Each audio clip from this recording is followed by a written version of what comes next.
by its own tendency to enjoy more and to move towards more and more, the mind reaches the finer levels of mantra and then transcends and gets to that.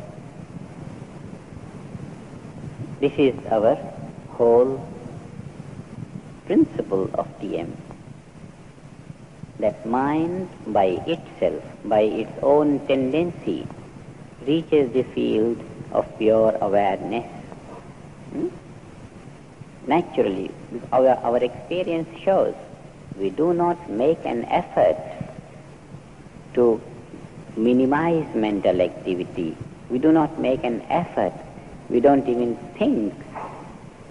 But we put the mind to an effortless activity, and then the activity of the mind becomes less and less and less and less and less and less, and the mind stops being active and yet remains alert.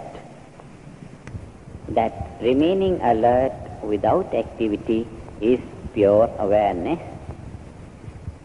This happens because mind wants to grow to unboundedness. And this is due to the motivation of the force of evolution. Force of evolution wants everything to grow.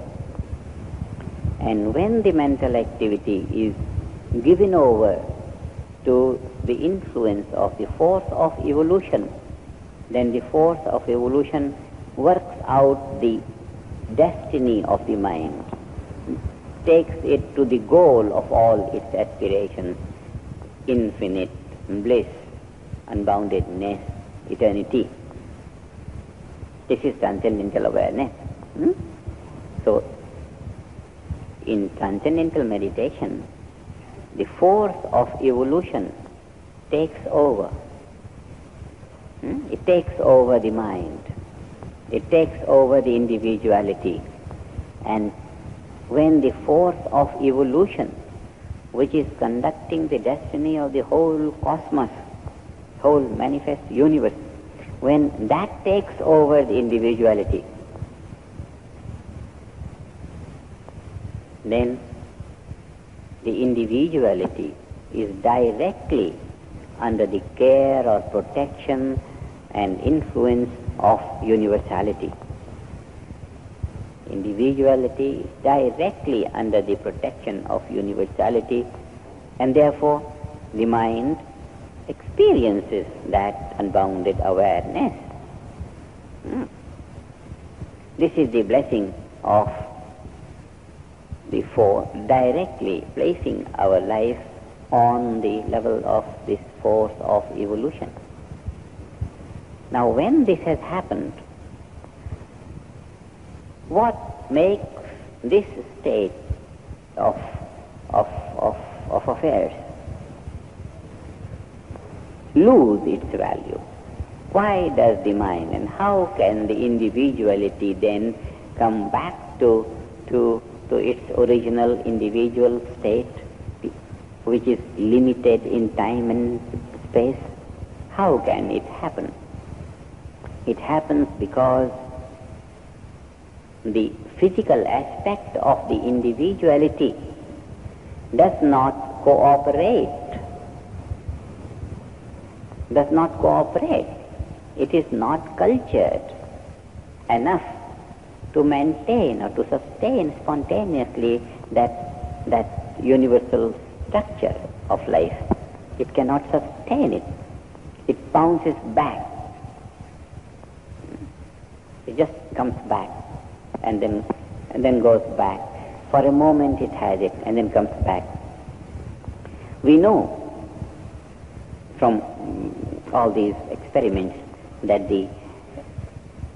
there is a specific physiological condition which corresponds with that state of pure consciousness. We have seen every state of mind has a corresponding physiological condition of the nervous system. Now, the nervous system has a specific kind of physiological structure when the mind is in that state of pure awareness. Mind, we say, the nervous system reaches a state of restful alertness when the mind reaches this state of pure awareness, which on the mental level also is a state of restful alertness. This pure awareness is also a state of restful alertness. So when the mind reaches this state of restful alertness, it reaches this state because the body reaches a corresponding state of restful alertness. All the transformation and all the modification in the physiology that are conducive to maintain this state of restful alertness on the part of the nervous system, they have already been supplied to the nervous system. The whole situation is conducive for the maintenance of this pure awareness on the mental level. But when the system is resting so deeply, some deep-rooted stress may start to unstress. And this unstressing naturally creates some physical disturbance. Now the physical nervous system is no longer restfully alert. Its alertness of the restful state is disturbed because some activity has cropped in. And what is responsible for this activity? What is responsible for this activity?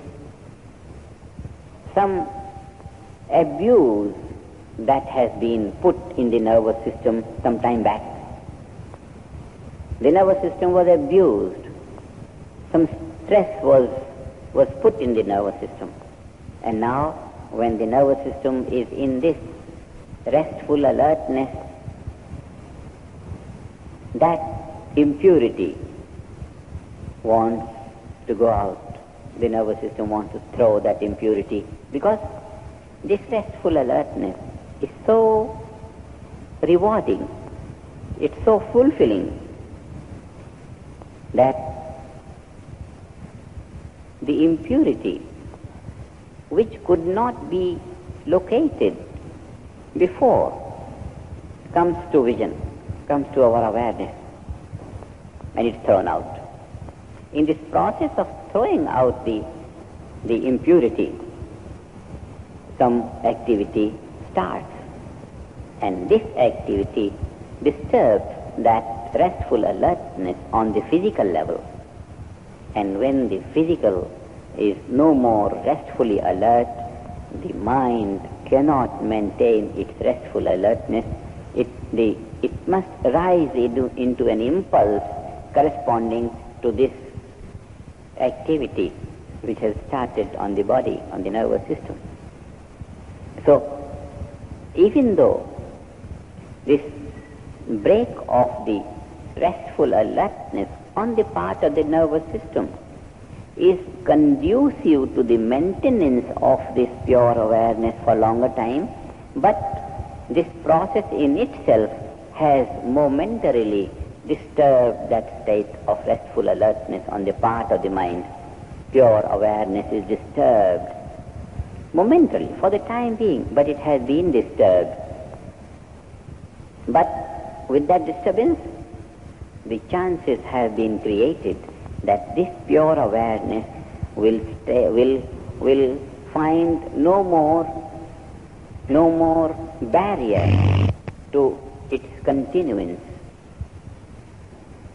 And in this way, one after another, very deep-rooted stresses in the nervous system are spontaneously released and resistances cleared out.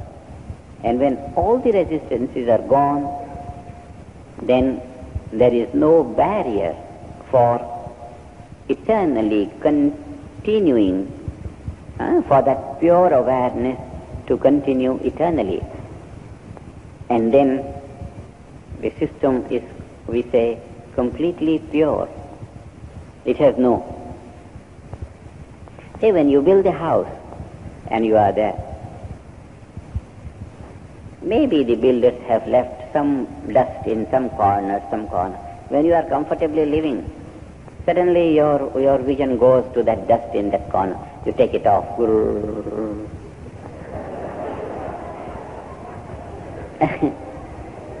And then that noise of the hoover disturbs the silence and the comfort. But you know that when that's for a little while. Once it's gone, then you will be free.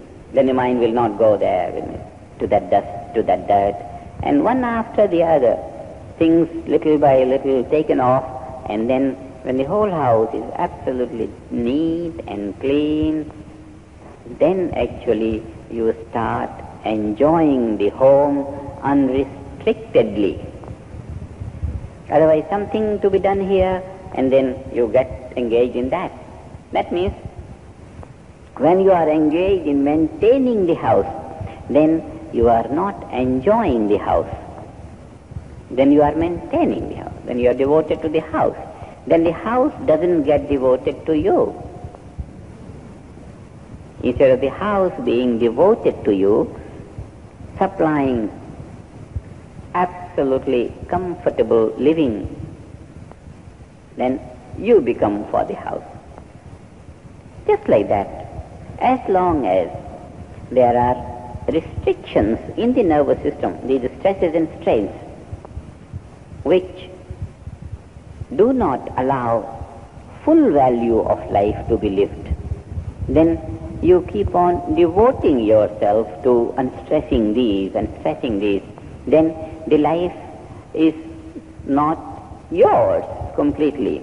Then lot of you are for life, and then some of life is for you.